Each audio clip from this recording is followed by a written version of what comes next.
انسانی گوشت کے جلنے کی بو تو شاید کمرہ عدالت تک نہیں پہنچ رہی تھی، مگر آگ کے شعلوں سے جھلس جانے والے دونوں بہنوں کی چیخیں نظام انصاف کے کانوں میں سور پھونک رہی تھی۔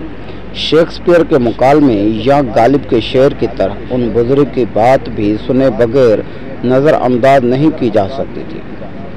فرق صرف یہ تھا کہ ان کا کہا ہوا نہ تو تخلیقاتی شعر تھا اور نہ ہی المیہ پر ڈرامہ۔ وہ سانحہ ٹنڈو بہاول کے دردناک اور دل سوز حقائق بیان کر رہے تھے۔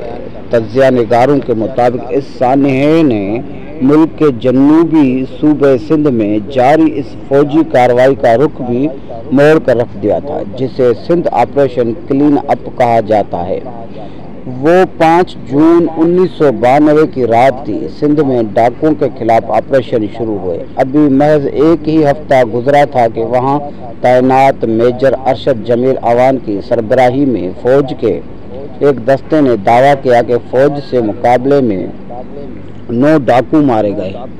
فوج نے یہ دعویٰ بھی کیا کہ ہلاک ہونے والے جرائم پیشہ افراد انڈین خفیہ ادارے را سے بھی روابط رکھتے تھے اور ان سے بھاری مقدار میں جدید اسلحہ برآمد کیا گیا۔ ISPR کے اس وقت سندھ میں نگران بریگیڈیئر ریٹائرڈ سہولت رضا بھی وزیر اعظم نواز شریف اور آرمی چیف کے ہمراہ ٹنڈو بہاول گئے۔ وہ بتاتے ہیں، میں نے ہی کور کیا تھا، وہاں ڈاکو سے برآمد ہونے والا اسلحہ بھی دکھایا، جس کی ہم نے تصاویر بھی پریس کو جاری کی، اور وزیر اعظم نے کارروائی میں شریک افسر اور ان کے دستے کے لیے انعامی رقم کا اعلان بھی کیا۔ صحافی ناز تو اسی علاقے سے تعلق رکھتے ہیں اور وہ اس وقت انگریزی اخبار سندھ آبزرورز اور سندھی اخبار خادم وطن دونوں ہی کے نیوز ایڈیٹر تھے۔ ناظروں کے مطابق 3-4 روز تک تو شہری علاقوں میں بڑے بڑے اخبارات میں بھی اس مقابلے کو خوب پذیرائی ہوئی تھی، مگر پھر مقامی صحافیوں نے بالا آ کر اس کے اصل حقائق کا پردہ فاش کر دیا۔ ناظروں نے بتایا کہ تب چانڈیو قبیلے سے تعلق رکھنے والی مائی جندو کے خاندان پر ٹوٹنے والی قیامت کا پتہ چلا۔ اس زمانے کے انگریزی اور اردو اخبارات اور اب انٹرنیٹ پر دستیاب معلومات کے مطابق میجر ارشد جمیل اعوان کے بعض قرابت دار دراصل مائی جندو کے خاندان کی ملکیتی زمین پر قبضہ کرنا چاہتے تھے، اور انہوں نے اس سلسلے میں میجر ارشد جمیل سے مدد مانگی۔ تحقیقات کے مطابق 5 جون کی رات میجر ارشد اپنے 15 رکنی دستے کے ہمراہ مائی جندو کے گھر میں جا گھسے اور وہاں موجود 9 افراد کو بندوق کی نوک پر اغوا کر لیا۔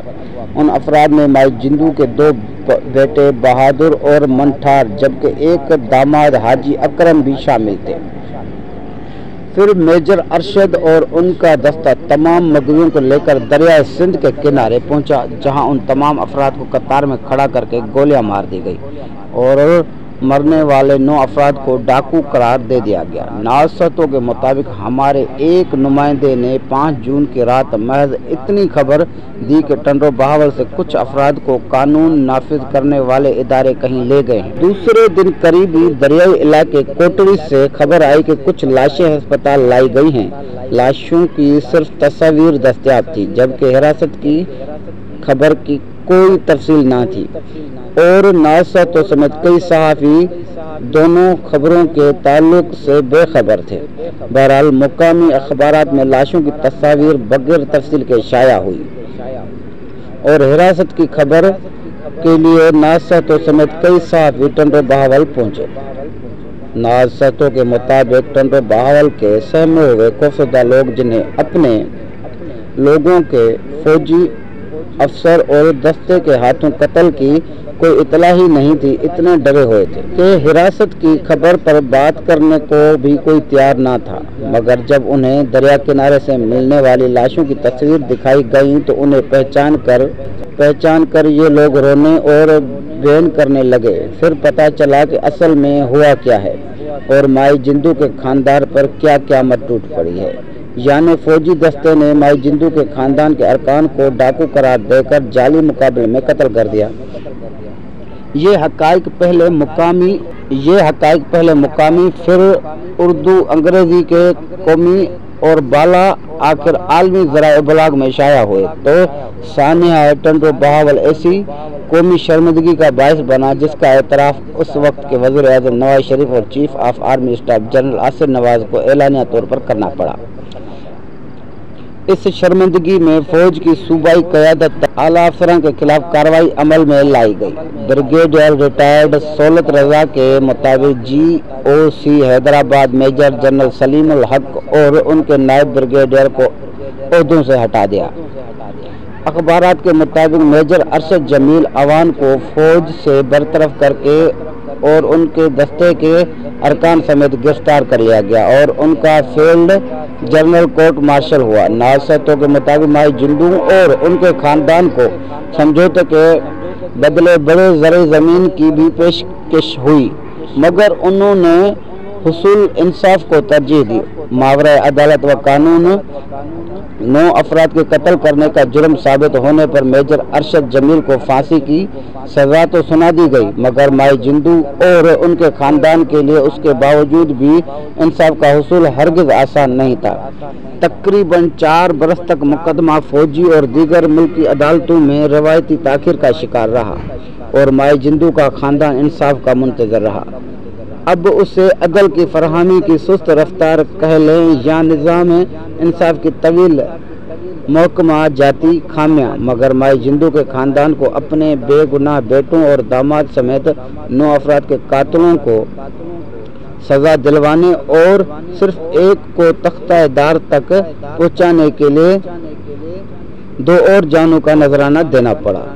ستمبر 1996 میں مائی جندو کی 2 صاحبزادیوں حاکم زادی اور زیب النساء نے اعلان کیا کہ اگر ان کے بھائیوں اور شوہر کے قاتلوں کو پھانسی کی سزا پر عمل درآمد نہ ہوا اور مزید تاخیر کی گئی تو وہ حیدرآباد میں عدالت کی عمارت کے سامنے خود کو آگ لگا لیں گے۔ اسے بدقسمتی کہا جائے یا نظام انصاف کی کمزوری کہ مائی جندو کی بیٹیوں کو آخر کار 11 ستمبر 1996 کو اپنی دھمکی پر عمل درآمد کرنا ہی پڑا۔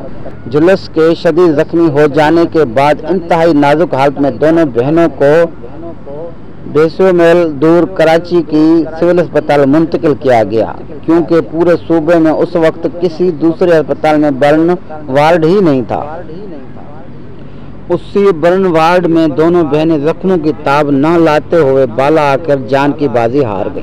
بیٹے انسانی گوشت جلنے کی بو تو شاید کمرے عدالت تک بھی نہیں پہنچ رہی تھی مگر آگ کے شعلوں سے جھلس جانے والی دونوں بہنوں کی چیخیں نظام انصاف کے کانوں میں وہ سور پھونک رہی تھی کہ یوں لگا کہ پتھر کی بنی ہوئے قانون کی دیوی بھی اپنی آنکھوں پر بندھی ہوئی سیاہ پٹی نوچ کر پھینک دے گی۔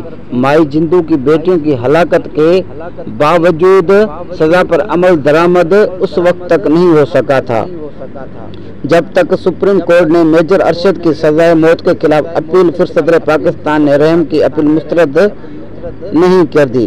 آخر کار 28 اکتوبر 1996 کو میجر ارشد کو حیدرآباد کی سینٹرل جیل میں پھانسی دے دی گئی مگر واقعے کے دیگر ملزمان کو موت کی سزا نہ دی گئی۔